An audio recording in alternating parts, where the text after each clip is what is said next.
why does China need all these humans that are secret police informants, given the extraordinary high density of cameras, given this vast apparatus that is reading people's mail and their WeChat messages and so on and so forth. And the argument that I've made is that the information that is collected through the cameras and through the pervasive monitoring of social media is not sufficiently granular. It's oftentimes unclear whether individuals have subversive intents, and what the government needs is it needs other humans to help interpret the information that is automatically collected through the cameras and through the monitoring of social media.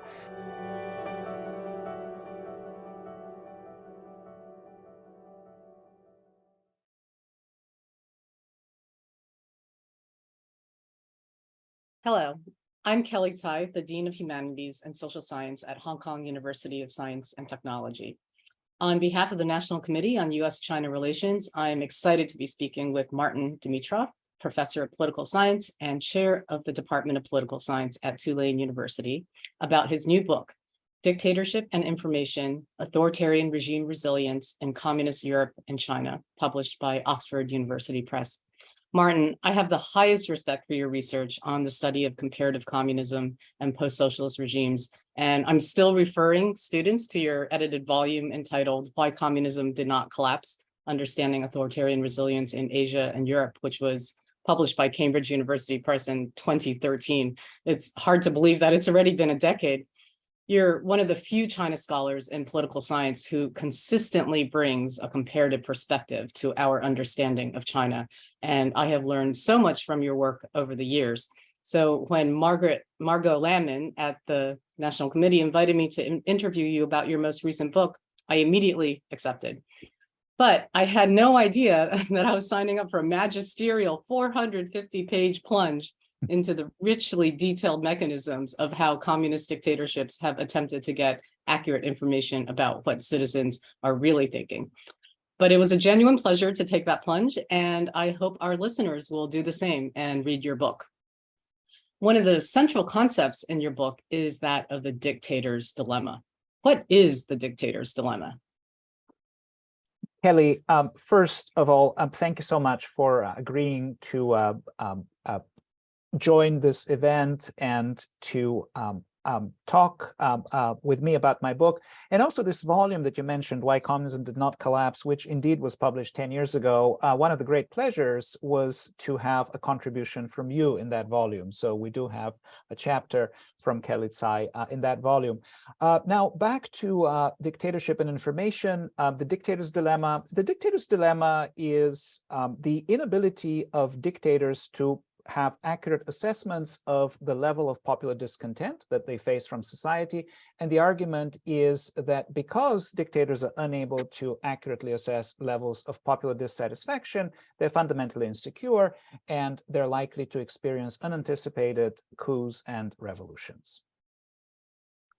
That is a dilemma. So what are some of the main strategies that autocracies try to pursue to mitigate the dilemma? Right. In the classic literature, the argument is that the dilemma cannot be solved. So what dictators do is they engage in more and more repression, but more and more repression only makes them more insecure. So in the standard understanding of the dictator's dilemma, because it is unsolvable, it only increases the likelihood of coups and revolutions. But what we observe when we look into actual authoritarian regimes is that some of them last a very long time. And in fact, there is one subtype of authoritarian regimes, the single-party communist regime, which outlasts every other type of dictatorship. So my book focuses on those regimes, in particular on single-party communist regimes. And I argue that they develop a whole range of mechanisms for alleviating and potentially solving this dictator's dilemma. And there, I distinguish between two main mechanisms. There are some institutions that allow citizens to voluntarily transmit information to the regime, primarily in the form of citizen complaints. And then there are other mechanisms that enable autocracies to involuntarily extract information, and those are primarily in the area of surveillance, but the range of mechanisms is extremely broad. So we have a rich panoply of institutions that authoritarian regimes create over time to mitigate this problem of the lack of knowledge about levels of popular dissatisfaction.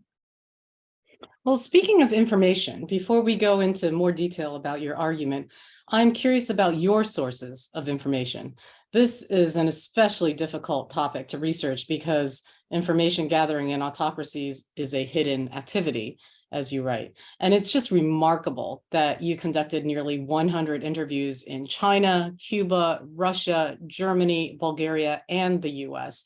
In addition to all of those field interviews, you also use the methodology of, quote, archival ethnography. Can you explain what archival ethnography means in practice? What types of sources did you consult? Yes, thank you, Kelly. I had a lot of fun writing this book, and the fun involved trying to understand precisely what you mentioned, these hidden activities in authoritarian regimes. What do autocracies do to solve this problem?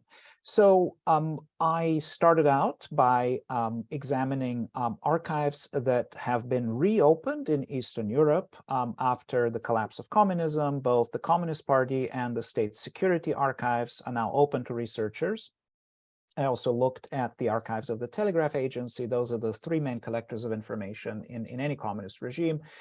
And then I started engaging with Soviet archival materials, which are available both in Russia, but actually more so outside Russia in various repositories around the world. And then the big question was, where can I find equivalent Chinese sources? So after a lot of searching in libraries in the US, in China, and also in Hong Kong, I collected what I thought was an equivalent set of materials on China. Now, archival ethnography is this method of reading materials not just as machine-readable text, but actually asking who were these materials produced for, with what purpose, and what might they be saying in addition to the actual content of the document. They're often marginalia, so they're instructions from leaders, they're reactions to this document. So for me, the question was, who is this document prepared for? How does it circulate? And answering these questions, I argue in the book, allows us to understand this problem of information flow in autocracies much more fully than we would if we were to subject these materials to computer analysis, for example, and treat them as machine-readable text. Thanks. The bulk of the book is structured around paired chapters that compare Bulgaria and China during parallel phases of their communist governance until Bulgaria transitioned to democracy in 1989 to 91. What motivated you to compare Bulgaria with China? Well, I could give you two sets of answers, and one is the honest answer that I was born in Bulgaria. I grew up there, and I was 14 when 89 came along, and I didn't understand what happened. And part of my reason for studying China is that China gave us a communist regime that also experienced 89, but the communist system persisted after 89, whereas in Bulgaria it didn't. So I have been thinking about Bulgaria my entire life, but the scholarly answer, of course, is different from the personal one. And I argue in the book that Bulgaria and China are an unusually good pair for comparison because I'm interested in two states that are unitary, that did not have foreign troops on their soil. A lot of East European countries had Soviet troops, Bulgaria did not. I also wanted two regimes that are ethnically heterogeneous and have an ethnic minority population of about 10%. So Bulgaria and China were a very good set of countries to compare. And I also wanted two countries where repression declines over time, and this allows for the voluntary provision of information. So in the first chapter of the book, I have a scholarly reason for comparing Bulgaria and China, and I make an argument that they are an especially good set And if one were to compare China and the Soviet Union, which a lot of scholars do, they're not as comparable as Bulgaria and China, because there are a lot of other factors that vary between the two countries. So there's a personal reason and there's a scholarly reason. And then in the case of Bulgaria, I also had archival materials that were available to me. And I could collect them and study them, and then find out ways for collecting similar materials from China. Well, both the personal and scholarly reasons make a lot of sense to me, for sure. I'd like to follow up on that distinction between involuntary and voluntary sources of information in communist regimes. Could you provide some examples of involuntary versus voluntary types of information? And is one type of information more useful for regime resilience than the other? And if so, why? Yes, this is a great question that requires a lengthy answer, but I will try to provide a brief one. In terms of voluntary provision of information, the one channel that I focus on the most is citizen complaints. And what I argue about citizen complaints is that when citizens complain, they present the government with requests for services and benefits like housing or jobs, or the payment of their wages or pensions. And when they make these requests, they don't lie. So citizen complaints are free from preference falsification, which involves citizens lying to the government about levels of support. So they are a very reliable mechanism for assessing levels of dissatisfaction. So this is one channel for voluntary transmission. In terms of the involuntary, we have surveillance of individuals, and this surveillance can be conducted by state security, by the police, by the Communist Party, by other actors. There are many actors who engage in surveillance. And the problem with surveillance is that there's a non-negligible probability that citizens would be aware that they are placed under surveillance, so they may misrepresent their support for the regime. So the problem with the involuntarily extracted information through various surveillance mechanisms is that it presents a greater hurdle for the analysts who are interpreting it. And of course, it is quite useful, and communist regimes engage in massive collection massive involuntary collection of information, but interpreting that information is less straightforward than the one that is voluntarily provided to the regime. Your book includes a table that lists 14 different mechanisms for assessing discontent, including techniques that are a bit unusual, perhaps, like monitoring offline rumors, monitoring offline jokes, and even monitoring dreams. Can you tell us a little bit more about those unusual mechanisms?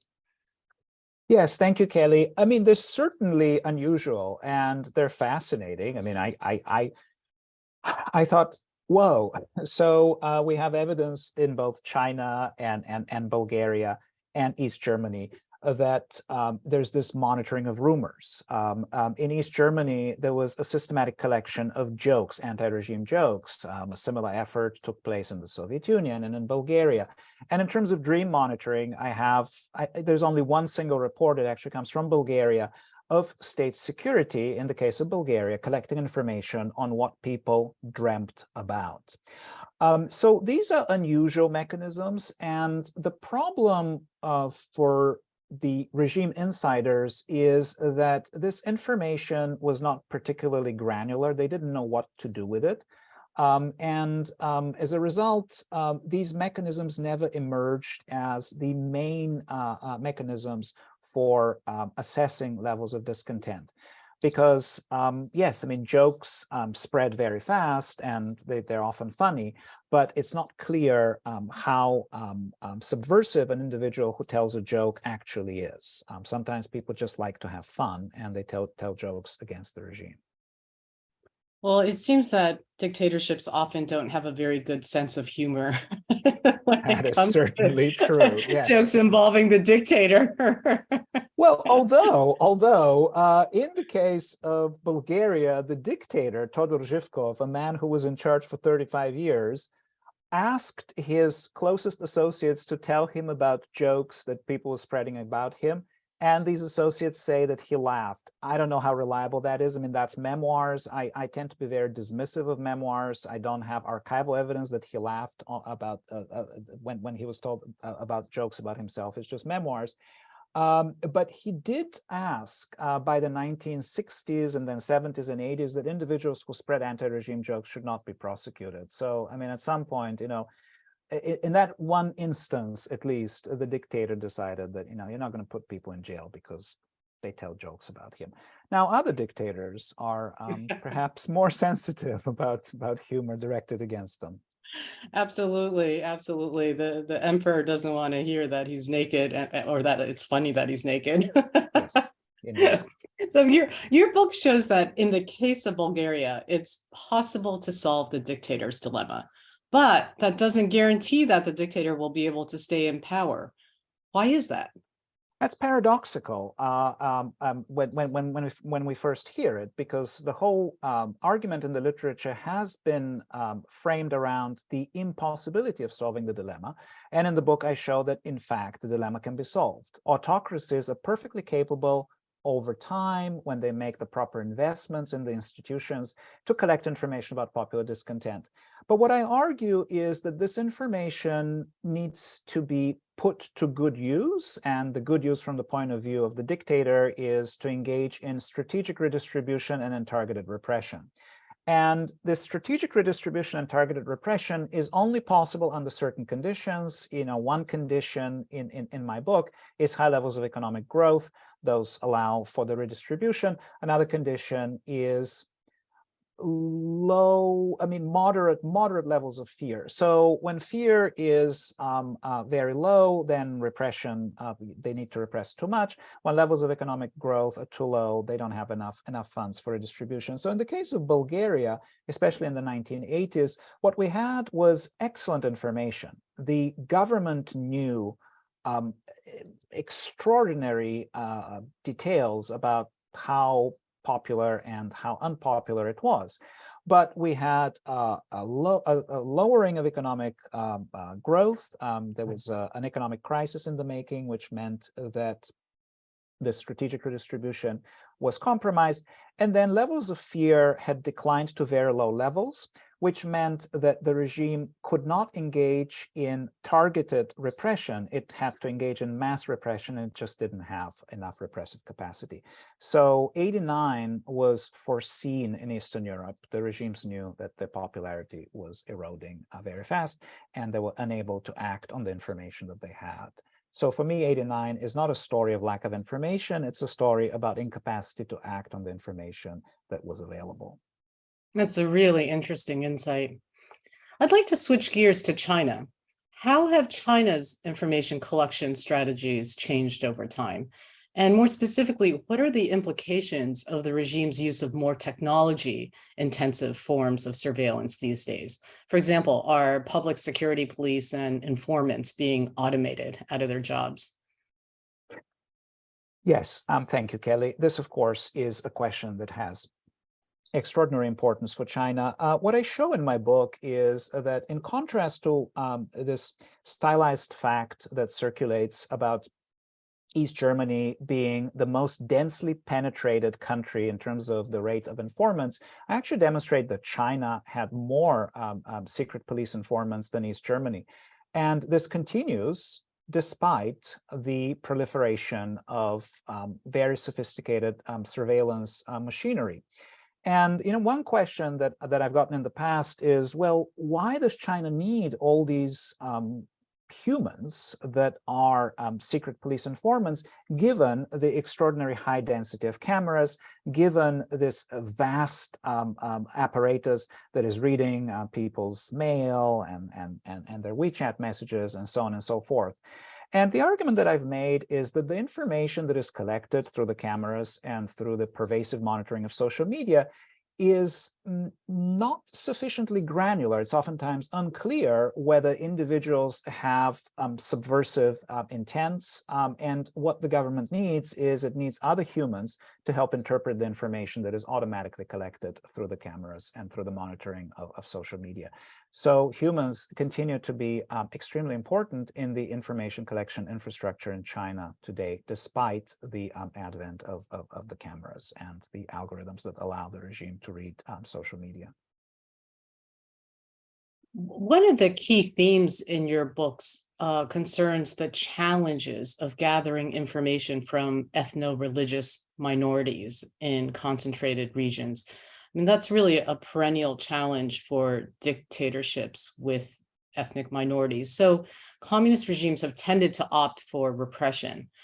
Are there any strategies that would be more effective than the more coercive options? Yes, thank you, Kelly. This is a very important question. So what I do in the book is I compare the ethno-religious minorities in Bulgaria and the ethno-religious minorities in China. And I find that, and then there are side glances at the Soviet Union, which of course was barely Russian. It was 49% ethnic minority. So the problem of penetrating the ethnic minorities is a problem that communist regimes prove to be unable to resolve over time, and they indeed opt for repression and for ethnic assimilation. And the reason why they do that is that they're unable to recruit enough ethnic informants, and they also have a very low voluntary provision of information through the complaints system. So the strategies that would allow the communist regimes to avoid the massive use of repression and resorting to assimilation techniques would be to incentivize citizens to complain, so more voluntary provision, and to find ways to recruit more ethnic informants in these ethnic minority areas. So then they can perfect the two systems of the involuntary and the voluntary provision of information and avoid resorting to ethnic assimilation. But unfortunately, the experience of both Bulgaria and China indicates that this proved impossible over time. I really appreciated the insight in your book about how citizen complaints, the voluntary provision of information, is actually a good and healthy thing, that it actually reflects trust in the regime's potential capacity to address those issues. As someone who's serving in an administrative capacity, every day I open up my inbox and I worry that there might be one of those emails, one of those citizen complaints sitting there. But maybe I should feel assured when we receive these sorts of letters and visits, as it were. But one thing that surprised me about your book, and I love to be surprised because being in this field for a long time, you kind of feel like, oh, you have the general idea of what's going on in China. But I did not realize that China actually has the lowest rate of citizen complaints compared to its communist counterparts. That's quite remarkable. Is that something that you expected going into the research? No. Although I want to comment first on this issue of how wonderful it is to have complaints, because they show the trust of the populace. And Kelly, you're a dean. I'm a department chair. But whenever you assume one of those positions, then instead of just studying complaints, you actually have to handle them. You receive complaints, and then you have to resolve them. So I have found that even though I'm fascinated by complaints, from a scholarly point of view, handling complaints is quite different from studying complaints. But that being as it is, so these days I like you, I encounter complaints on a weekly basis, not daily. But now the issue of China and the rate of complaints, I did not have a prior expectation, but and I suppose I should take that back, because of course the literature has been arguing that China is a very contentious place. But in the literature, there is protests and complaints are considered to be the same by certain authors. So the fact that China has a lot of protests a lot of scholars have argued that, of course, it has to have a lot of complaints. I find those to be substitutes. I mean, they're not complementary goods. So when we have more complaints, we have fewer protests, and when the rate of complaining goes down, we have more protests. What I did expect when I went into the archives in Eastern Europe is that as the regimes were getting close towards collapsing and levels of dissatisfaction increased, the number of complaints would go up, but in fact it went down. And then what I found in the archives was that communist regime insiders interpreted the decline of complaints as an erosion of trust. This was in Eastern Europe, and then I found a very similar interpretation of the relationship between a high volume of complaints and trust. So that a high volume of complaints, and we have this from none other than Xi Jinping, Xi Jinping's father. This is a quote from him, that if we have more complaints, that means that more people trust us. So an increase in the number of complaints indicates an increase in trust. And then when levels of trust decline, citizens go to the streets. So this emerged from the archives, and I think this relationship between complaints and protests came as a surprise to me, because the China literature oftentimes thinks that complaints and protests are the same, but in fact they move in opposite directions. I completely agree that they are quite different from the perspective of the ruling party. You'd much rather have people express themselves in words than heading out to the streets. Yes, and in fact, we have this most recent government restructuring, which was just announced yesterday, where the National Bureau of Letters and Calls has just been upgraded to being directly subordinate to the State Council, which indicates that even today in 2023, the Chinese government would prefer for citizens to express themselves through the complaint system rather than to go out into the street and engage in a protest. I'm going to ask a question which may not be fair. Although your book is clearly and expertly addressed towards readers interested in understanding the information collection methods used by dictatorships, it could also be read as a handbook for dictators, i.e., how to collect information more effectively. I think there are policy implications, if not lessons, for contemporary or aspiring dictators. At the same time, I think there are also potential lessons for aggrieved citizens. So I'd like to focus on that piece. Could you share with us what some of the takeaways are for dictators, or really for those living in single-party communist regimes on the other side? Well, thank you, Kelly, for asking me about citizens rather than lessons for dictators, because others have also asked me, well, who's this book for? Is this a handbook for dictators? The book emerged out of my desire to understand how these regimes function. And in terms of citizens, one of the arguments that I make is that communist regimes care about what citizens think. And communist regimes want to incentivize citizens to participate in the complaint system.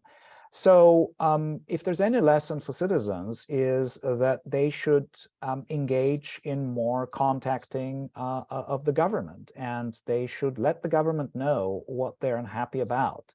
And in fact, communist regimes are more responsive to citizen complaints than we often think. And long-lasting communist regimes realize that they need to respond to citizen input in order to stay in power even longer. So if we're focusing on a positive lesson, I think that's probably a positive lesson for citizen and autocracies, that they need to be more engaged with the regime. Well, one potential response to that is there could be serious repercussions to issuing complaints, though. Correct. There are certain areas which are off limits. So a lot of these complaints are about socioeconomic matters. And in fact, if one were to complain about strictly political matters, then indeed there are repercussions. There also, the question is, where does one complain? There has been retaliation. But on that front as well, the longer a communist regime persists, the more attuned it becomes to the importance of protecting complainants from retaliation, because it knows that If complainants are afraid of retaliation, they will lose that trust in the government, and they will be more likely to turn to the streets and to engage in protests. And that, in fact, is one thing that communist regimes do not want. They, of course, learn from protests. I mean, on that as well, there's an extensive literature on the information value of protests. And there, I argue that, of course, protests transmit information, but I personally have not found evidence that communist regimes encourage protests, even though they learn from them. In fact, they do quite the opposite. They actively discourage protests, and they draw the requisite lessons.